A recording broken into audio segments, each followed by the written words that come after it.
ومن أحسن قولا ممن دعا إلى الله وعمل صالحا وقال إنني من المسلمين। এটাও ঠিক ওটাও ঠিক, তুমিও ভালো এও ভালো, অসুবিধা নাই, চালাও। এই সব লোকের দেখলে যা রাগ হয়, যা আর বলার মতো না।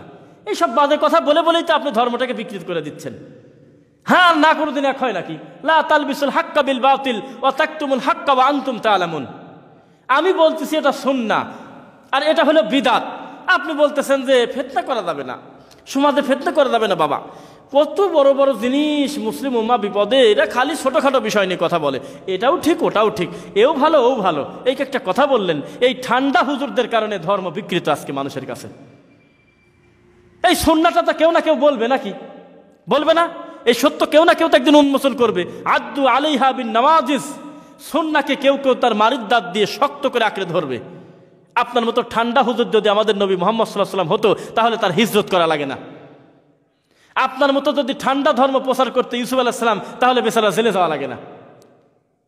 আমাদের এই ঠান্ডা হুজুরদের মতো যদি ধর্মটা হতো, তাহলে এই ধর্মে বলতো যে এই করো, কিছুদিন তুমি মূর্তি পূজা করো, কিছুদিন তুমি আমাদের ধর্ম মেনে নাও, এরপরে কিছুদিন আমরা নামাজ পড়ি, রুকু সেজদা দিই, আসো মিল করে, মুহাম্মদ আসো মিল করে চলি। রাসূল কি মানছিলেন এটা? বলেন তো, মানছিলেন? মানেন নাই। আপনি বোঝেন, রাসূল সাল্লাল্লাহু আলাইহি ওয়াসাল্লাম একবারে তাওহীদ প্রতিষ্ঠিত করতে গিয়ে তাকে কত নির্যাতন, কত মানে কষ্ট সহ্য করতে হয়েছে। আর ঠান্ডা হুজুররা যারা খিলখিল করে কেলায়, হাসে আর নরম করে বই, সোনারা ও বাবারা, ওরা ফিতনাবাজ। মুসলিম উম্মাহকে বিভেদ করা যাবে না, এই সব জিনিস বলতে হবে না, এগুলো ছোটখাটো বিষয়। 100 বছরের ঐক্য, তোমার ঐক্য কি করবা? আমি তোমার কিসের ঐক্য? তুমি সয়াবিন তেল, petrol, palm oil, diesel, kerosene, নারিকেল সব কিছু এক জায়গায় একটা বাটির মধ্যে ভরে তুমি বলতেছো যে এখন আমরা ঐক্য তৈরি করে দিলাম। কিসের ঐক্য? ঐক্য হবে কিসের ভিত্তিতে? ঐক্য হবে আকীদার ভিত্তিতে, রাসূলের সুন্নাহর ভিত্তিতে ঐক্য হবে। আপনি বেদাতকে বেদাত বলতেই দেন না, আপনি খালি রাগ করেন, এরা ফিতনাবাজ, এরা খুব ফিতনাবাজ, এরা ফিতনা করে, এই সেই এই কথা বলে আপনার নবী মুহাম্মদ সাল্লাল্লাহু আলাইহি ওয়াসাল্লামের হাদিসকে কুরবানি করতেছেন। বলছেন আপনি সুন্নাতকে ছোটখাটো সুন্নাত বললেন। আপনি কি? প্রত্যেকটা সুন্নাহর সাথে আল্লাহর সন্তুষ্টি জড়িত, প্রত্যেকটা সুন্নাহর সাথে পাহাড় পাহাড় নেকি জড়িত।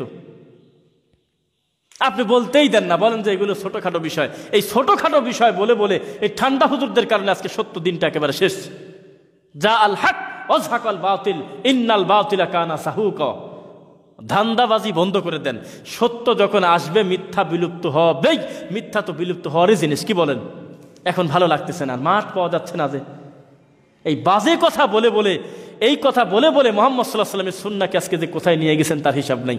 আপনি বলেন, আপনাকে তো নিষেধ করতেছি না, আপনি তো বলতেইছেন নারায়ে তাকবীর, আপনি তো বলতেইছেন বিভিন্নভাবে আপনি একটা ক্যাটাগরি নিয়ে আসেন, আপনি একটা বিশেষ শ্রেণী নিয়ে আসেন। আপনাকে তো আমরা কাফেরও বলতেছি না, অন্য কিছু বলতেছি না, আপনার মতো আপনি দিনটা প্রচার করেন। কিন্তু আমি যেটা বলতেছি মুহাম্মদ সাল্লাল্লাহু আলাইহি ওয়াসাল্লামের সুন্নাহ, বা আমরা যেটা বলতেছি, এই কথাটা যদি আসলে রাসূলের হয়, আপনার চোখে যত ছোটই হোক, আর ছোট মনেই বা হবে কেন? মুহাম্মদ সাল্লাল্লাহু আলাইহি ওয়াসাল্লামের সুন্নাহকে আপনার ছোট মনে হবে কেন? মুহাম্মদ সাল্লাল্লাহু আলাইহি ওয়াসাল্লামের একটা সুন্নাহ তো আপনার কাছে মনে হবে পাহাড়ের চাইতে বিশাল, কোটি কোটি কোটি কোটি কোটি কোটি টাকার চাইতেও মূল্যবান। তাই তো হওয়া উচিত।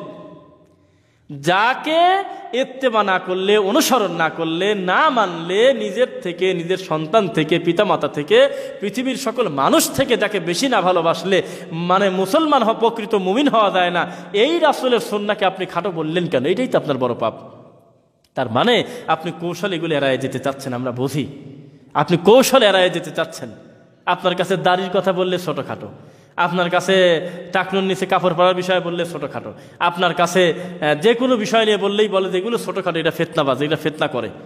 এগুলো তো কান দেয় না, কিন্তু আপনি জোকার, আপনি তো বলবেনই, আপনি তো এই বাজে কথাগুলো বলবেনই সঠিক কথাগুলো বাধাগ্রস্ত করার জন্য। ইউরিদুনা লিইউতফিউ নূরাল্লাহি বিআফওয়াহিহিম ওয়াল্লাহু মুতিম্মু নূরিহি ওয়ালাউ কারিহাল কাফিরুন ওয়ালাউ কারিহাল ফাসিকুন ওয়ালাউ কারিহাল মুশরিকুন।